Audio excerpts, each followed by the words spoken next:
जो मैं प्रीता कुमारी झा आज आपके क्लास में आपका स्वागत करती हूँ। आज मैं जानेंगे हम लोग गोधूली भाग 1 क्लास 9 बिहार बोर्ड काव्य खंड रैदास के पद के प्रश्न अभ्यास। पिछले वीडियो में हमने आपको रैदास के पद पढ़ाए थे, आपको रिमेम्बर होगा इस बात का। उसमें जो 2 पद दिए हुए हैं उनके ये दोनों पद अब कैसे छूटे, राम नाम रट लागी और राम में पूजा कहाँ चढ़ाऊँ, दोनों पद की व्याख्या भी मैंने की थी और मैंने उनका एक संक्षिप्त परिचय भी बताया था। ठीक है, तो आज हम उसी के प्रश्न उत्तर को जानेंगे। आप उस पद को फिर से एक बार पढ़ लीजिएगा ताकि आपका उसको रिमाइंडर हो जाए कि उस पद में क्या था। आज हम देखेंगे इसके प्रश्न उत्तर को। ठीक है, अभ्यास का पहला प्रश्न है हमारा, रैदास ईश्वर की कैसी भक्ति करते थे। सिंपल सा सवाल है, रैदास ईश्वर की भक्ति दास्य भाव से करते थे। वो भगवान को अपना स्वामी मानते थे और खुद का उनका दास मानते थे। ठीक है, दूसरा प्रश्न है, कवि ने अब कैसे छूटे राम नाम रट लागी क्यों कहा। अब कैसे छूटे राम नाम रट लागी कवि ने इसलिए कहा है क्योंकि हमारे रविदास कवि जो है अपने स्वामी यानी उनके जो आराध्य हैं उनकी भक्ति में वह इतने लीन हो चुके हैं कि अब उनका संग जीवन भर नहीं छूटेगा। और उन्होंने जो अपना संबंध अपने आराध्य के साथ बताया है, आपके पद में भी आप देखें कि कुछ उदाहरणों के साथ उन्होंने पद बताया है जिसमें क्या दिखता है कि एकदम निकटतम संबंध है। दोनों का संबंध कैसा है, एकदम निकटतम है। तो निकटतम संबंध जल्दी नहीं टूटते हैं। तो इसीलिए उन्होंने पंक्ति की शुरुआत में क्या कहा है, अब कैसे छूटे राम नाम रट लागी, यानी कि उनका जो संबंध एक मजबूती के साथ जुट गया है वह अब टूट नहीं सकता। उनके उदाहरणों से यह पता चलता है। आप उदाहरण में जो उन्होंने उदाहरण दिया है चंदन पानी का, दिया बाती का, उनका उदाहरण देते हुए आप लिखिएगा, यह जो संबंध होता है जिसके बिना एक दूसरे का काम नहीं चल सकता। तो उनका संबंध ऐसा हो गया है अपने स्वामी के साथ, आराध्य के साथ, कि दोनों के बिना काम नहीं चलेगा। इसलिए उन्होंने ऐसा लिखा है कि अब कैसे छूटे राम नाम रट लागी, अब उनकी रट नहीं छूट सकती। ठीक है, तीसरा प्रश्न है, कवि ने भगवान और भक्त की तुलना किन किन चीज़ों से की है। जब मैं पद की चर्चा कर रही थी तो पद में देखिए अपनी तुलना किन किन चीज़ों से की अपने और भगवान की तुलना चंदन और पानी से, और दूसरा घन यानी घटा और वन के मोर से, पक्षी यानी कि जो चकोर पक्षी हैं और चांद से, दीपक और बाती से, और मोती और धागा से, और सोना और सुहागा से। ये आपके पद में वर्णित है, मैंने इसकी व्याख्या भी की है। तो इन चीज़ों का नाम दिखाकर आपको बताना है कि कवि रैदास जी ने इनके साथ उसकी तुलना की है। ठीक है, चौथा प्रश्न है, कवि ने अपने ईश्वर को किन किन नामों से पुकारा। उन्होंने किन किन नामों से पुकारा है उनको। हे प्रभु, वही जो उन्होंने तुलना की है, तुम चंदन हो जिसकी खुशबू जो है अंग अंग समा गई है, आप घन है, घटा है, मोर हूँ, आप क्या है, आप दीपक है, मैं बाती हूँ, और क्या बताया है, आप मोती हैं, मैं धागा हूँ, और अंत में क्या कहते हैं, हे प्रभु आप मेरे स्वामी हैं और मैं आपका दास हूँ। तो इन नामों से रैदास कवि जी ने उनको अपने ईश्वर को पुकारा। ठीक है, पांचवा प्रश्न कहता है, कविता का केंद्रीय भाव क्या है। ये जो दोनों पद दिए हैं दोनों का मुख्य सार क्या है, नहीं मुख्य जो भाव होते हैं कि क्या मिलता है, यह इसके बारे में पूछ रहा है कि इसका केंद्रीय भाव, मुख्य केंद्रीय मतलब मुख्य भाव क्या है।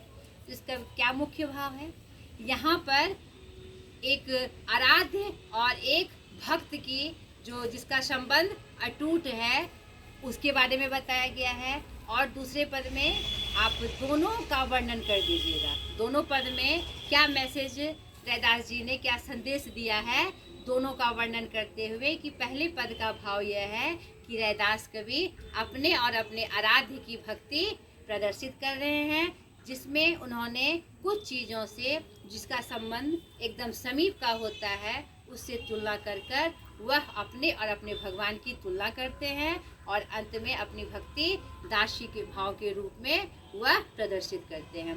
दूसरे में उन्होंने जो है सगुण भक्ति का मतलब विरोध नहीं किया है, लेकिन निर्गुण भक्ति को उन्होंने स्थापित करने के लिए ये पद लिखे हैं कि मैं आपको कहाँ चढ़ाऊँ, पूजा में कहाँ चढ़ाऊँ, कहाँ मैं आपकी पूजा करूँ। अगर मैं जल चढ़ाता हूँ तो वो मछली का जूठा है, दूध चढ़ाता हूँ तो बछड़े का जूठा है, नहीं क्या कहते हैं चंदन चढ़ाता हूँ उसमें सांप लिपटे हुए हैं, विष अमृत दोनों है, मैं कैसे फूल चढ़ाऊँ वो भंवरे का जूठा है। तो ऐसे करते हुए वो बता रहे हैं कि कैसे मैं पूजा करूँ आपकी। तो अंत में इस भाव में वो बताते हैं कि मानसिक पूजा जो होती है वही सर्वश्रेष्ठ होता है।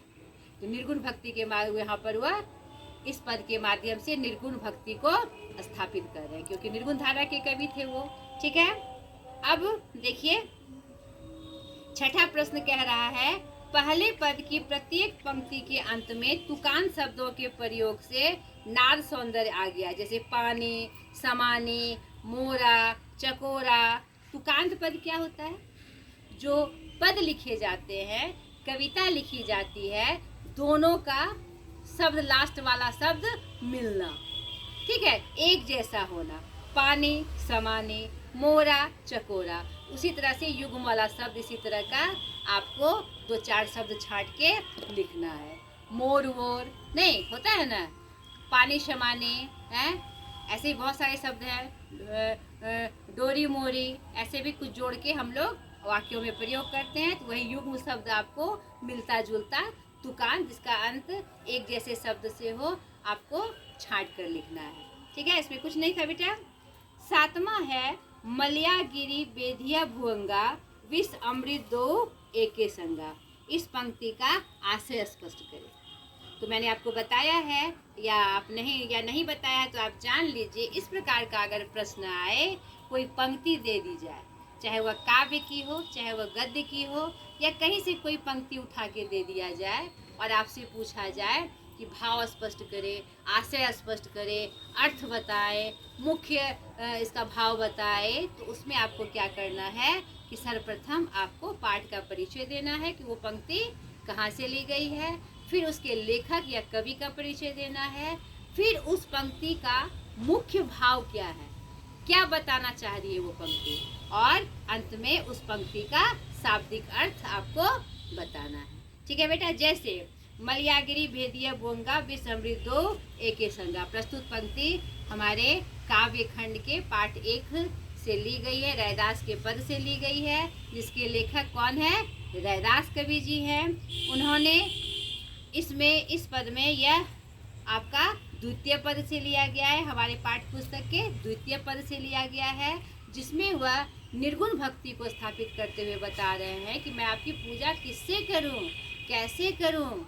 अब मैं इसमें बता रहे हैं कि अगर मैं चंदन चढ़ाऊं तो वह मैं उसे शुद्ध नहीं मानता, क्योंकि उसके चारों तरफ क्या होते हैं? बड़े बड़े सांप, बड़े बड़े अजगर लिपटे रहते हैं।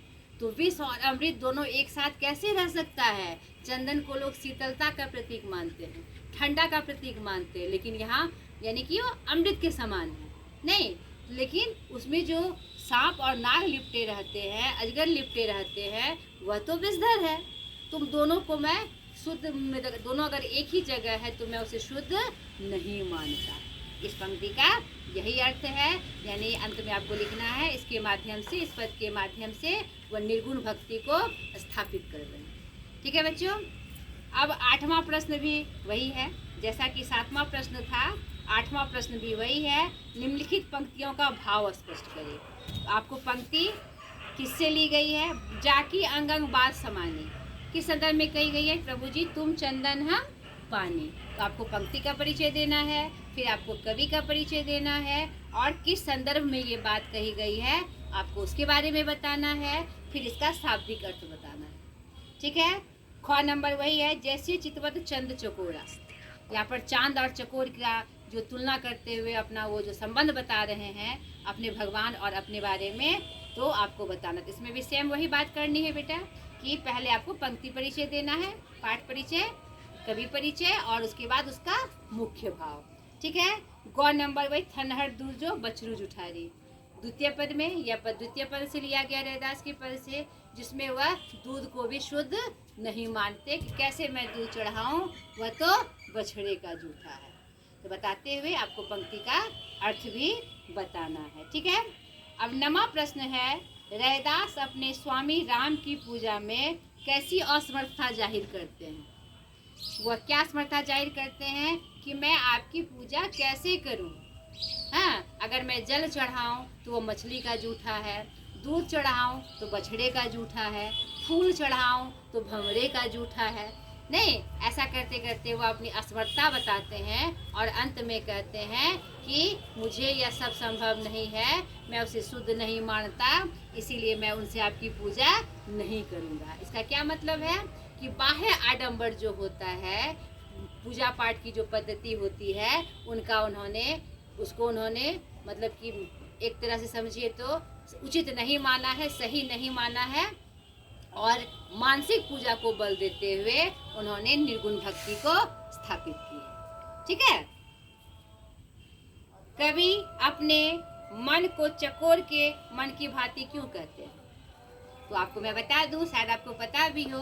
चकोर एक पक्षी होता है, जब चांदनी रात होती है, चांद पूरा खिला होता है, तो चांद से उसको इतना स्नेह है, इतना प्रेम है कि रात भर वह टकटकी लगाए उसे देखा करता है।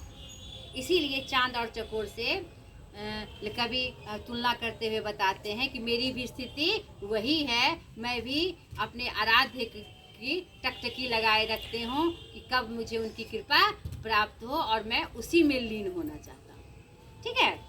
अब रैदास के राम का परिचय दीजिए। 11वां प्रश्न क्या कहता है, रैदास के राम का परिचय दीजिए। ऐसा प्रश्न क्यों उन्होंने पूछा, क्यों पाठ में आया हमारा कि राम जो है हम किसके रूप में जानते हैं, दशरथ पुत्र राम के बारे में, नहीं, जो कि अयोध्या के राजा थे। ठीक है। तो यहाँ पर उन्होंने राम नाम से अब कैसे छूटे राम नाम रट लागी, जबकि वो तो निर्गुण धारा की कवि थे। मैंने आपको बताया उनके परिचय में। तो ये राम उनके कौन थे, तो राम ये अयोध्या के राम नहीं थे, वह एक संबोधित अपने आराध्य के प्रति एक संबोधन था उनका। यहाँ वो अयोध्या के राम ना होकर उनके आराध्य राम, वो किसी भी नाम से अपने आराध्य की पूजा करते थे, चाहे जो भी नाम उनके मुख पे आ जाए वह नाम जप कर वह उनकी आराधना करते थे। यहाँ पर राम वो सही रूप में रैदास के राम थे, जो उनके आराध्य देव थे। ठीक है। जो निर्गुण निराकार रूप में थे, वो निर्गुण शाखा के थे। मन ही पूजा, मन ही धूप, मन ही सेहूं सहज स्वरूप। सेम बात आ गई 7वें प्रश्न जैसी कि आपको पंक्ति का परिचय देना है, पंक्ति कहाँ से ली गई है, उसके लिए कवि कौन है और ये पंक्ति क्या बता रही है। ठीक है। आप कोशिश करिएगा और इससे क्या होगा, आपका IQ भी बढ़ेगा। ठीक है। रैदास की भक्ति भावना का परिचय दीजिए। बहुत आसान है बेटा।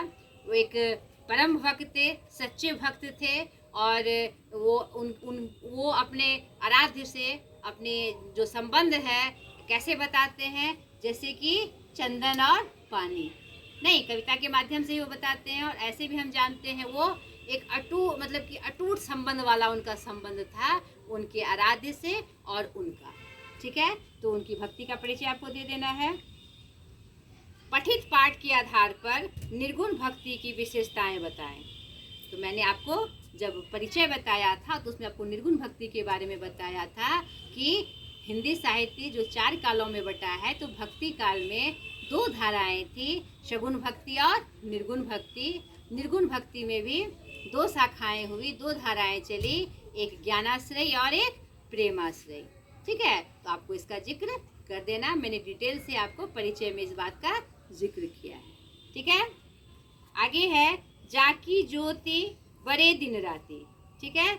उसमें क्या कह रहे हैं इसमें भी वही बात है, स्पष्ट करें किसके संदर्भ में कही गई है। जाकी जोड़ प्रभु जी तुम दीपक हम बाती, जाकी ज्योति जले दिन राती। तो यहाँ पर भी वही बात करनी है, आपको पंक्ति का परिचय देना है, पाठ का परिचय देना है, फिर कवि का परिचय बताते हुए इस पंक्ति का भाव बताना है। अब भक्त कवि ने अपने आराध्य के समक्ष अपने आप को दीनहीन माना है, क्यों? ये एक असली भक्त की निशानी नहीं कि सब कुछ उन पर न्यौछावर करके उनका ही हो जाना और मेरे पास कुछ नहीं है। हे स्वामी, आप ही मेरे सब कुछ हो और मैं आपकी शरण में हूँ, मैं आपका दास हूँ, दीनहीन हूँ, ऐसा बताना एक सच्चे भक्त की निशानी होती है। यहाँ रैदास कवि अपना ये रूप दिखाते हैं। ठीक है, कवि ने अपने आराध्य के समक्ष अपने आप को बिल्कुल दीनहीन माना है। एकदम से मैं दीनहीन हूँ स्वामी, आप मेरे स्वामी हैं और आप मुझ पे अपनी कृपा करो। ठीक है, अगर आप भरे हुए जाएंगे, भरा हुआ थैला रहेगा तो आपको उसमें कुछ आएगा नहीं। तो कहीं भी आप कुछ मांगने जाइए या किसी से कुछ लेना हो, चाहे ज्ञान लेना हो, विद्या लेना हो, तो खुद को खाली बता के जाइए कि आप मुझे बताइए, मैं तो खाली हूँ, बिल्कुल खाली हूँ, दीनहीन हूँ, आप मुझे दीजिए ताकि मैं पाकर मैं उसे अपने आप को एकदम भाग्यशाली समझूं। ठीक है, लास्ट प्रश्न है इस प्रश्न का, पूजा अर्चा जानू न तेरी कहने के बावजूद कभी अपनी प्रार्थना क्षमा याचना के रूप में करते हैं, क्यों? वो इसलिए कहते हैं क्योंकि हमारे समाज में पूजा की बहुत सारी प्रणाली चल रही है। धूप दीप फूल अक्षत चढ़ा के, यज्ञ करके, अनुष्ठान करके, ये जो बाह्य आडंबर है उसका उन्होंने विरोध किया है।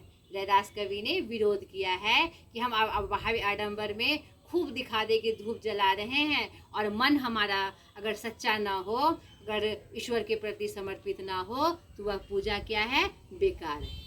नहीं, वह पूजा क्या है? एकदम से बेकार है। इसीलिए उन्होंने मानसिक पूजा पे बल दिया है।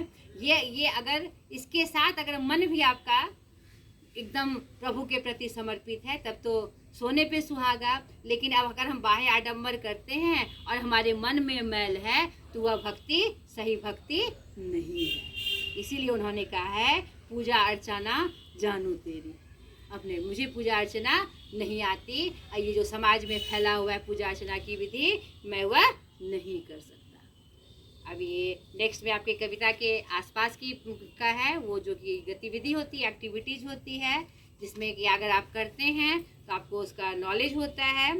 और भाषा की बात में देखिए, आपकी भाषा की बात यानी व्याकरण पोर्शन में ज़्यादा इस पार्ट में कुछ नहीं है। पहला पार्ट में है कि कुछ युग्म वाले शब्द हैं, दीपक और बाती, यानी ऐसा शब्द युग्म जिसका निकट का संबंध हो, नहीं जिसके बिना पहले का काम नहीं चल सकता है, तो उस युग्म को आपको छांट कर लिखना है। जैसे दीपक बाती, क्या कहते हैं, सोना सुहागा, नहीं चांद चकोर, दीप क्या कहते हैं, मोती और धागा।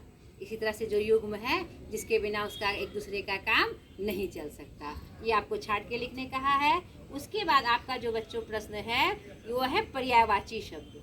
ठीक है, तो पानी, पानी का, जल, नीर, और दूसरा है आपका, दूसरा है चंद्रमा, शशि, शेखर, चांद। ठीक है, उसके बाद आपका क्या कहते हैं, 3-4 शब्द हैं। आपका ये होमवर्क रहा, आप इसको अपने से बनाइएगा। इजी शब्द है इसलिए मैंने बताना जरूरी नहीं समझा, आप इसको बनाइए। और पूरा चैप्टर का जो प्रश्न अभ्यास है ईमानदारी पूर्वक इसको बना लेना है और इसका अभ्यास भी करना है। और जब आपका क्या कहते हैं एग्ज़ाम नज़दीक आए तो फिर एक एक प्रश्न को आपको उसका रिवीजन भी करना है। ठीक है बेटा, आज तक के लिए इतना ही, बाय।